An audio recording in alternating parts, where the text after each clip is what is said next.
Hello everyone, this is Erik, the Asian movie enthusiast, and this is my review of Lady Terminator, an Indonesian action horror exploitation flick from 1988 that is fairly highly regarded in cult cinema circles for its absurdity and entertainment value.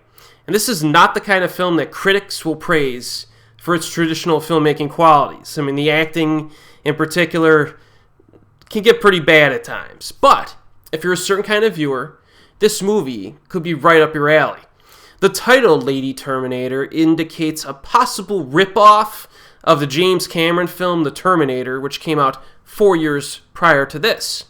But you might be surprised at just how different Lady Terminator is from the film that inspired it. So the Queen of the South Sea, an ancient sex goddess, seduces men before using a serpent that resides in her wuha to devour their packages. I'm trying to be politically correct here. Yeah, that's the plot of this movie.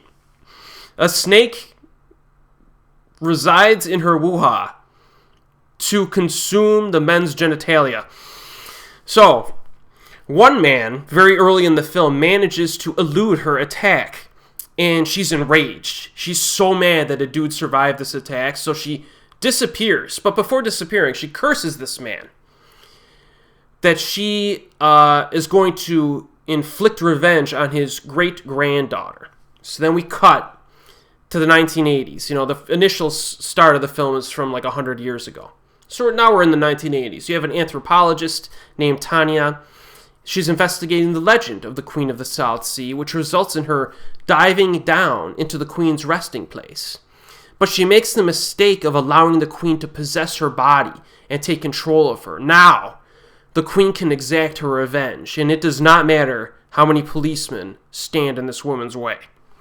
So the beginning of Lady Terminator, again, it doesn't really feel like a Terminator ripoff at all. It starts off like as a period piece. You get a shot of the ocean, pretty nice shot of the ocean, like a castle by the edge of a cliff. And then we immediately get bloody death by sex.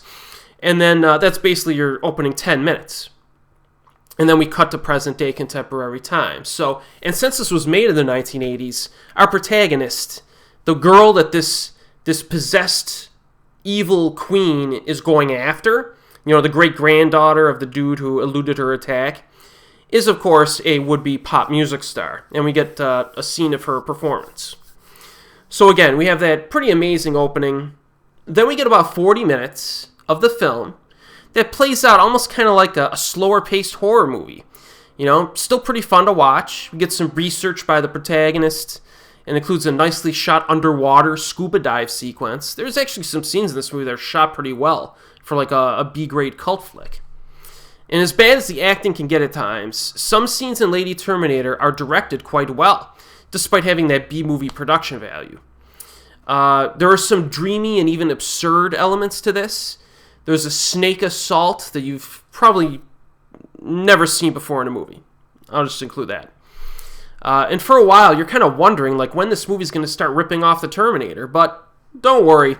There's plenty of rip-off moments to enjoy, especially during the second half.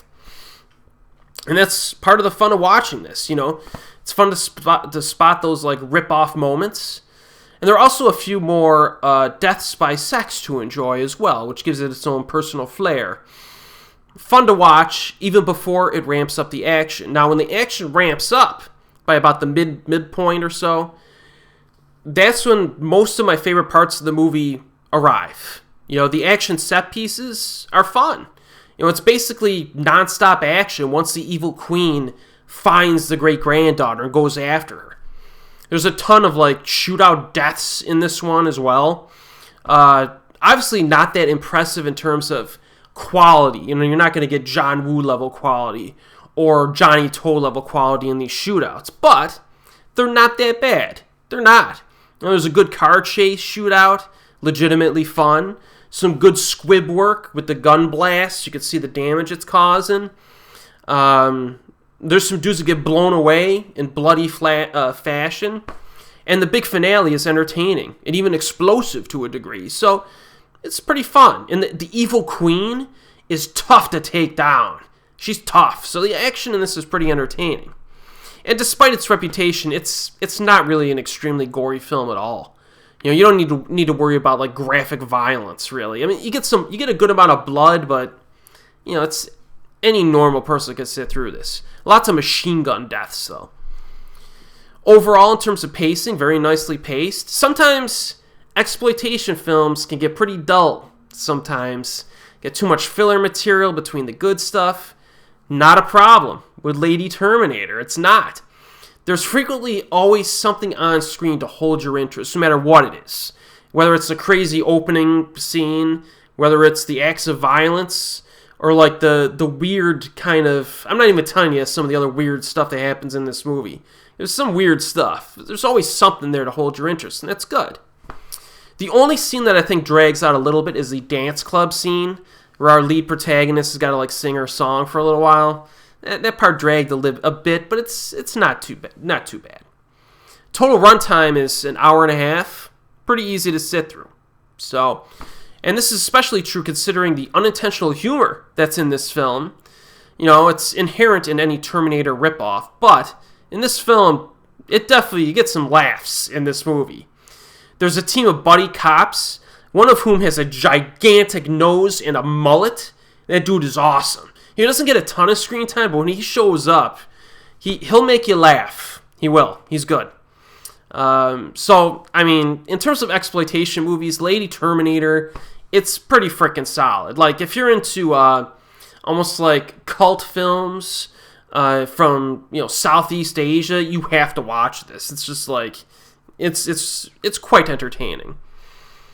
And it's currently available on physical media. You might want to check the streaming sites. Wasn't able to find it, but I know I have the Mondo Macabre release, I believe, of this title. So check it out. It's worth a buy. And as always, I will see you next time.